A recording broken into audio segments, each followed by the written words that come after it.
Hello दोस्तों, कैसे हैं आप सब। सेकेंड क्वार्टर का जीडीपी ग्रोथ का रिज़ल्ट आया है। क्वार्टर टू में जीडीपी का ग्रोथ 5.4% है, जो बहुत नीचे है। और इस जीडीपी ग्रोथ से बहुत इन्वेस्टर को हताश किया है, निराशाजनक है, क्योंकि क्वार्टर टू में जीडीपी ग्रोथ 5.4, इसका मतलब है इतना दिन 7.5 के ऊपर आया। ये पिछले 10 साल के ये सबसे नीचे स्तर में है, नीचे में है ये जीडीपी ग्रोथ, क्योंकि मैन्युफैक्चरिंग यूनिट में सबसे ख़राब रिज़ल्ट आया है।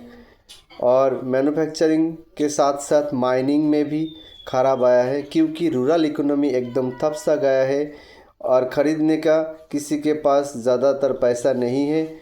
और इसीलिए और भी डिमांड नीचे गया है, और डिमांड नीचे जाने के लिए ही ये सप्लाई भी नीचे आया है।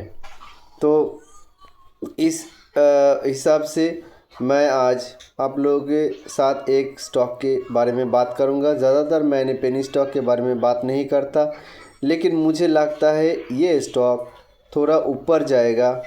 और इसीलिए जाएगा क्योंकि ये स्टॉक मिडल ईस्ट का एक कंपनी ने एक्विजिशन करने का एक ऐलान किया है।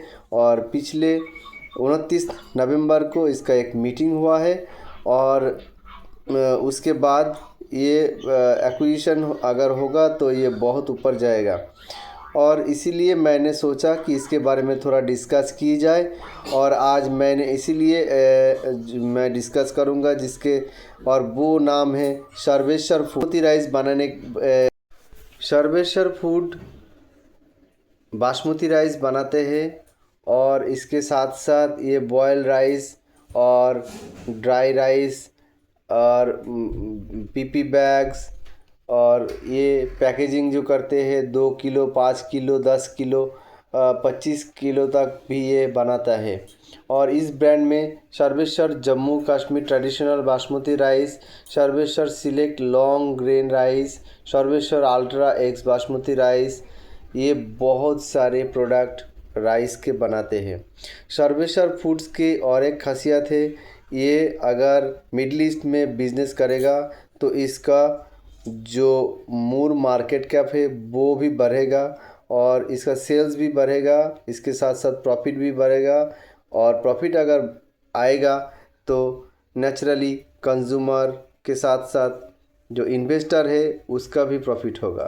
तो ऐसे ही एक स्टॉक जो उभरने वाला है, और इस कंपनी को आप लोगों को देखना चाहिए। मुझे लगता है ये अच्छा करेगा। तो आप लोग एक बार इसे एनालिसिस कीजिए, और आइए इसको चार्ट के साथ साथ डिटेल्स में एक बार देख लेते हैं। ये देखिए दोस्तों, सर्वेश्वर फूड लिमिटेड, इसका करंट प्राइस 9.78, 10 रुपये के करीब है। और इसका जो मार्केट कैप है वो है 957 करोड़, 1000 करोड़ के नीचे। और करंट मार्केट प्राइस ये है। और इसका हाई मारा था 15 रुपया, और नीचे गया था 4.5 के करीब। और इसका जो स्टॉक पी है, स्टॉक पी 47.2 है, 47.2 इसका स्टॉक है। Book value 2.95। और इसका आर ओ सी ये देखिए 7.95 है, और ROC वो 11.8 है। इसके साथ साथ इसको PG रेशियो माइनस में है, इसका मतलब है अभी तक ये अंडर वैल्यूड है। और एबिटा मार्जिन 18 है, और प्रोमोटर होल्डिंग भी अच्छा खासा है 54.8। नेट प्रॉफिट पिछले क्वार्टर में जो हुआ था 20 करोड़ के ऊपर। और इसका ग्रॉस मार्जिन 11.1 है, जो अच्छा नहीं है। 11.1 ग्रॉस मार्जिन कंज्यूमर सेक्टर के अच्छा नहीं है। अगर इसका 50% के ऊपर होता तो बहुत अच्छा होता।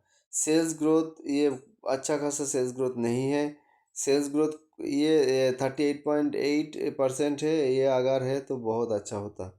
देखिए ये पहले एक बार 15 रुपये चला गया था और इसके साथ साथ ये और company give expected good quarter और डेब्टर डेज इम्प्रूव्ड। ये देखिए इसका जो सेल्स है, सेल्स ग्रोथ सितंबर क्वार्टर में जून क्वार्टर से ऊपर आया है। एक्सपेंस भी अच्छा है और नेट प्रॉफिट बढ़ गया है। ईपीएस भी बढ़ गया है, अर्निंग भी बढ़ गया है।